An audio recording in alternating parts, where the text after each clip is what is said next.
بسم الله الرحمن الرحيم.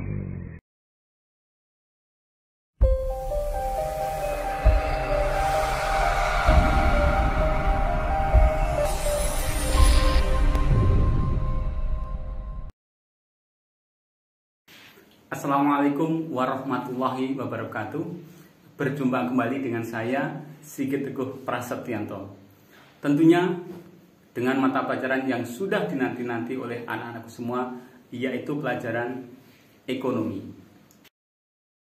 Kali ini pembelajaran kita berkaitan dengan konsep dasar ilmu ekonomi. Mengapa kita perlu belajar ekonomi? Coba kita ingat. Berbicara tentang ekonomi, ingatan kita langsung tertuju pada uang. Betul tidak? Ya. Mengapa demikian? Karena uang merupakan salah satu elemen perekonomian secara umum. Oke, baiklah, agar lebih jelasnya, mari kita lihat apakah itu ilmu ekonomi. Namun, sebelum kita jelaskan lebih lanjut, mari kita lihat terlebih dahulu tujuan pembelajarannya. Jadi, selama dan setelah mengikuti proses pembelajaran ini, peserta didik diharapkan dapat menjelaskan pengertian ilmu ekonomi serta dapat memahami masalah ekonomi. Sedangkan KD atau kompetensi dasarnya adalah mendeskripsikan konsep ilmu ekonomi, yang mana indikatornya antara lain menjelaskan pengertian ilmu ekonomi serta menganalisis masalah ekonomi. Baiklah, langsung saja kita masuk ke pokok permasalahan kita, yaitu apa sih ekonomi itu? Anak-anakku semua, jadi ekonomi itu berasal dari bahasa Yunani yang terdiri dari dua kata, yaitu oikos dan nomos. Apa itu oikos? Oikos berarti rumah tangga, sedangkan nomos artinya peraturan. Jadi, ekonomi adalah peraturan yang mengatur rumah tangga.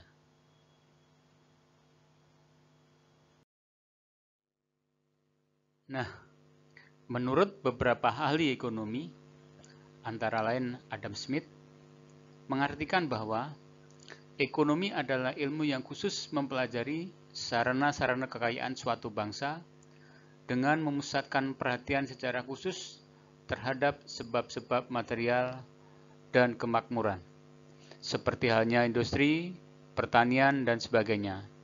Sedangkan menurut David Ricardo, ilmu ekonomi adalah suatu kajian tentang hukum berbagai jenis golongan masyarakat. Jadi, ilmu ekonomi adalah ilmu yang mempelajari tingkah laku manusia dalam memenuhi kebutuhannya untuk mencapai kemakmuran. Selanjutnya, kita membahas tentang pembagian ilmu ekonomi.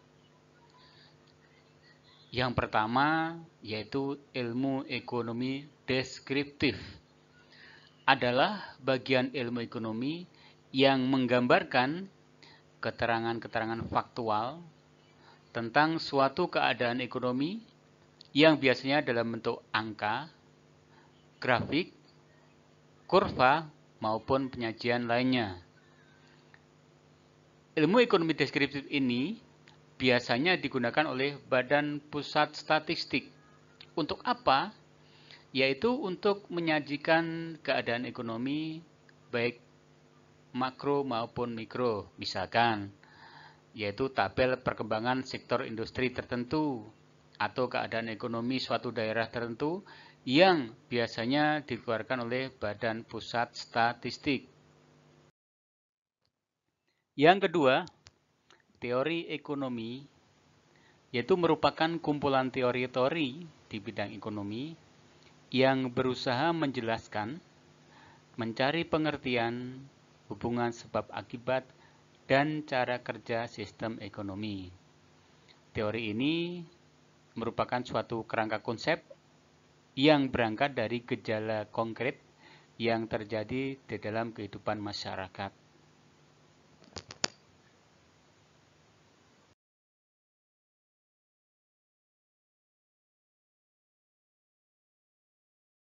Selanjutnya yang ketiga, ilmu ekonomi terapan. Ekonomi terapan ini merupakan bagian terapan dari teori-teori ekonomi yang artinya bahwa kerangka-kerangka pengertian dari analisis ekonomi digunakan untuk membuat atau merumuskan kebijakan-kebijakan maupun pedoman yang tepat untuk mengatasi masalah ekonomi tertentu.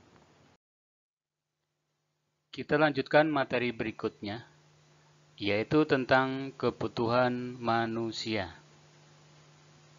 Apa itu kebutuhan? Jadi, kebutuhan itu adalah sesuatu yang diperlukan oleh manusia, sehingga manusia dapat mencapai kesejahteraan. Adapun, kebutuhan tidak bisa dipisahkan dengan sebuah keinginan. Apa itu keinginan? Keinginan adalah segala sesuatu tambahan atas kebutuhan yang diharapkan dapat terpenuhi, sehingga manusia tersebut bisa lebih merasakan kepuasan. Sedangkan kebutuhan manusia itu tidak terbatas. Mengapa demikian? 1. Karena sifat manusia yang tidak pernah merasa puas. 2. Dipengaruhi oleh jumlah penduduk, perkembangan ilmu pengetahuan dan teknologi, terbatasnya sumber daya alam, sumber daya manusia, bahkan tuntutan taraf hidup. Lanjut pada materi berikutnya, yaitu tentang macam-macam kebutuhan manusia. Yang pertama, menurut intensitasnya, kebutuhan manusia itu dibagi menjadi 3 bagian, yaitu yang pertama kebutuhan primer, kebutuhan yang harus dipenuhi agar manusia dapat mempertahankan hidupnya. Jadi ini pokok, wajib. Apa contohnya? Yaitu kebutuhan makanan, pakaian, dan perumahan. Yang kedua adalah kebutuhan sekunder. Kebutuhan ini yang dipenuhi setelah kebutuhan primer. Misalkan sepeda motor, handphone, televisi, dan sebagainya. Yang ketiga yaitu kebutuhan tersier. Kebutuhan ini termasuk kebutuhan yang dipenuhinya setelah kebutuhan primer dan sekunder. Misalkan mobil, rumah mewah, dan sebagainya. Itu kebutuhan manusia menurut intensitasnya. Yang berikutnya, kebutuhan manusia menurut sifatnya itu ada 2. Kebutuhan jasmani, di mana kebutuhan ini sama halnya kebutuhan yang wajib dipenuhi juga, yaitu makanan, pakaian, dan minuman. Kedua, kebutuhan rohani. Ini berkaitan dengan kejiwaan. Apa contohnya? Ibadah, rekreasi, dan lain sebagainya. Berikutnya, kebutuhan manusia menurut waktunya. Jadi kebutuhan ini dibagi menjadi 3 bagian. Yang pertama adalah kebutuhan sekarang. Kebutuhan di mana yang harus dipenuhi pada saat ini dan tidak boleh ditunda-tunda lagi. Misalkan orang sakit, dia perlu obat, maupun orang yang lapar, dia perlu makan. Yang kedua adalah kebutuhan yang akan datang. Kebutuhan ini sifatnya tidak mendesak dan dapat ditunda sampai batas waktu yang ditentukan. Misalkan orang tua menabung untuk anaknya ataupun asuransi masa depan. Yang ketiga, kebutuhan tidak terduga atau sifatnya mendesak ini. Kebutuhan yang sifatnya insidental, misalnya suatu ketika ada masyarakat atau tetangga kita yang kena musibah atau bencana alam, ini harus segera diberikan pertolongan. Ya.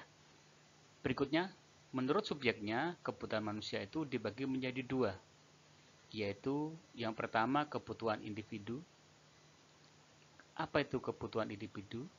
Yaitu kebutuhan yang dirasakan oleh seseorang dan pemenuhannya dapat dilakukan secara pribadi atau individu.